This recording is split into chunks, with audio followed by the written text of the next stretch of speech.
GPs sometimes ask me what's the best medication for chronic pain. Unfortunately, there aren't really any. A lot have side effects. It is true that Panadol Osteo, 2 tablets 3 times a day, can help a minority of patients and has very little in the way of side effects.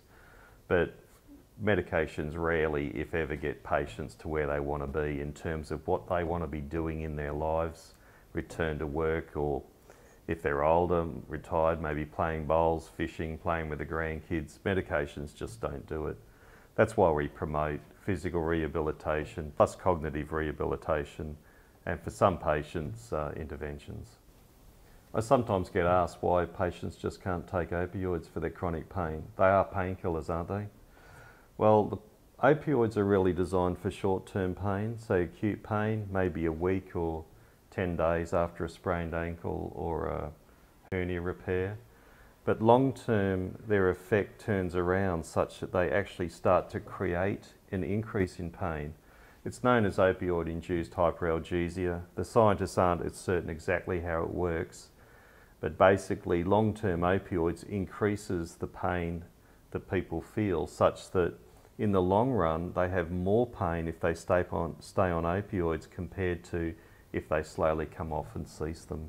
I often promote rehabilitation for patients with chronic pain because it's one of the few proven methods of helping the patient to recover. There's 2 types of rehabilitation. There's physical rehabilitation, which is slowly, gently rehabilitating the entire body. But there's also cognitive rehabilitation, which many people don't really believe in, but it's about retraining your thoughts, feelings and emotions to decrease your suffering today, but also promote recovery in the longer term. There's 2 main ways to do it, and often I believe combining them is the best strategy. The first is a book called Manage Your Pain by Dr Nicholas et al. It's available at bookshops in Northern Rivers. It's basically a book which explains the nature of chronic pain, how it's completely different to acute pain, and the things that the patients can do for themselves to improve. I suppose you could describe it as a self-directed physical and cognitive rehabilitation program. Unfortunately, people lose morale oftentimes trying to follow that book at home. Loss of morale is one of the biggest barriers to people recovering from chronic pain. For that reason, New South Wales Health has funded pain programs, which are essentially classes to teach physical and cognitive rehabilitation with an instructor. For example, Lismore-based hospital hosts a program known as the Impact Program. I think it speaks volumes that that program takes 96 hours. And when they try to truncate it, especially for the sicker patients, they don't do anywhere near as well. The fact that it takes 96 hours to teach people how to rehabilitate themselves from chronic pain speaks volumes on how much there is to learn and to do to make a meaningful recovery from chronic pain. Having a lot more good days into the future is our goal rather than bad days. Returning to work is our goal, slowly in a graded way. Or if they're retired, returning to lawn bowls, fishing, playing with their grandkids.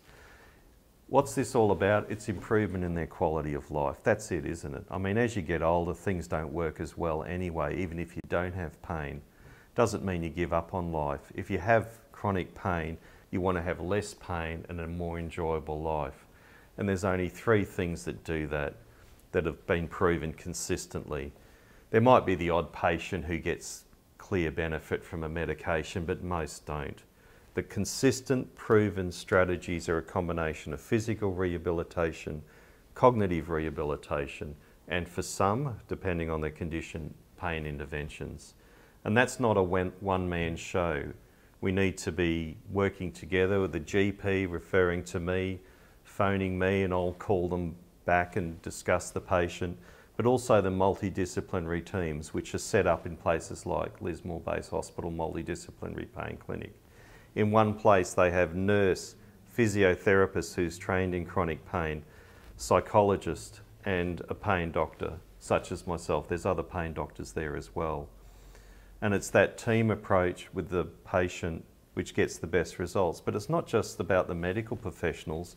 I truly believe, and I say to spouses or adult children of pain patients, their relationship with the patient is also very important, because loss of morale is the biggest barrier to recovery from chronic pain. and a significant other or a close adult child can keep people's morale up to help them complete the program and achieve what they can achieve with their particular condition.